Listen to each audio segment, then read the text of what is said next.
मोहब्बत में नहीं है फर्क जीने और मरने का। उसी को देखकर जीते हैं जिन पर काफिर दम निकले। मिर्जा गालिब का यह शेर बिल्कुल फिट बैठता है हमारी आज की कहानी में, तो इस वीडियो को अंत तक देखिएगा जरूर। कभी बिहार के टॉप बाहुबलियों में जाने जाने वाले पप्पू यादव की राजनीतिक जीवन के बारे में तो आपने बहुत कुछ सुना होगा, लेकिन इन सब से हटकर उनका निजी जीवन या यूं कहें कि उनकी लव स्टोरी के बारे में आपने बहुत ही कम सुना होगा। उनकी लव स्टोरी किसी फिल्म की कहानी से कम नहीं। तो आज हम आपको उसी बाहुबली आशिक की लव स्टोरी सुनाने जा रहे हैं। ये बात 1991 की है, जब पप्पू यादव हत्या के आरोप में पटना के बांकीपुर जेल में बंद थे और वो अक्सर जेल अधीक्षक के घर से सटे मैदान में बच्चों का खेल देखा करते थे। इन्हीं बच्चों में रंजीत के छोटे भाई विक्की भी थे। इन लड़कों से मिलने मिलाने के क्रम में विक्की से पप्पू यादव की नजदीकियां बढ़ गई।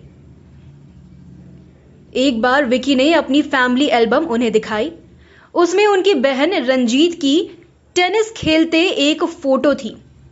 फिर क्या था, पप्पू उनकी फोटो देखकर ही रंजीत पर फिदा हो गए।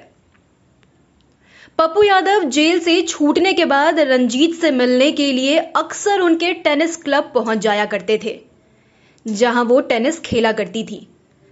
लेकिन रंजीत को यह सब पसंद नहीं आया और उन्होंने पप्पू को कड़े शब्दों में उन्हें आने से मना कर दिया। इतना ही नहीं, उन्होंने साफ तौर पर पप्पू से कह दिया कि वो सिख है और वह हिंदू है। उनके परिवार वाले कभी नहीं मानेंगे।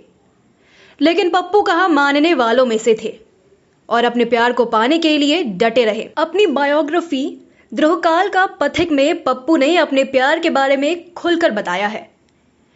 उसमें लिखा है कि एक बार उन्होंने नींद की ढेरों सारी गोलियां खा ली थी। स्थिति बिगड़ने पर उन्हें इलाज के लिए पीएमसीएच में भर्ती कराया गया। इसके बाद रंजीत का व्यवहार थोड़ा सामान्य हुआ और फिर उन दोनों की बात थोड़ी आगे बढ़ी। मोहब्बत की गाड़ी यहां से आगे बढ़ती है, लेकिन कहानी यहीं खत्म नहीं होती। दरअसल रंजीत के माता पिता ग्रंथी थे और वे इस लव स्टोरी के सख्त खिलाफ थे। जब रंजीत के घर वालों की ओर से शादी की मंजूरी नहीं मिली तो पप्पू यादव रंजीत के बहन बहनोई को मनाने चंडीगढ़ पहुंच गए। लेकिन यहां भी पप्पू की दाल नहीं गली। दिल्ली में रंजिता के एक और बहनोई ने भी पप्पू यादव की बातें नहीं मानी और उन दोनों ने भी इस रिश्ते को मंजूरी नहीं दी। अब पप्पू यादव हिम्मत हारने लगे थे। इस बीच उन्हें पता चला कि कांग्रेस नेता एसएस अहलुवालिया उनकी मदद कर सकते हैं। पप्पू यादव उनसे मदद लेते हैं और उनकी मदद से ही पप्पू रंजीत के घर वालों को मनाने में सफल हो जाते हैं। पप्पू यादव की शादी पहले पूर्णिया के गुरुद्वारे में तय हुई, लेकिन फिर तय हुआ कि शादी आनंद मार्ग की पद्धति से होगी।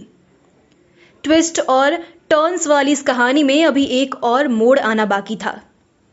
दरअसल हुआ यूं कि रंजीत और उनके परिजनों को लेकर आ रहा चार्टर्ड विमान रास्ते में ही भटक गया और देरी के कारण हंगामा मच गया। लेकिन बाद में पता चला कि विमान का पायलट रास्ता भटक गया था। खैर, विमान पहुंचा और लोगों ने राहत की सांस ली। शादी को लेकर पूर्णिया की सड़कों को पूरी तरह से सजा दिया गया था। शहर के सारे होटल और गेस्ट हाउस बुक थे। आम और खास सबके लिए व्यवस्था की गई थी। इस शादी में चौधरी देवीलाल, लालू प्रसाद, डीपी यादव और राज बब्बर भी शामिल हुए और फरवरी 1994 में पप्पू यादव और रंजीत की शादी हो गई। आपको बता दें कि यह बिहार का पहला जोड़ा है जो एक साथ संसद भवन में प्रवेश कर पाया था।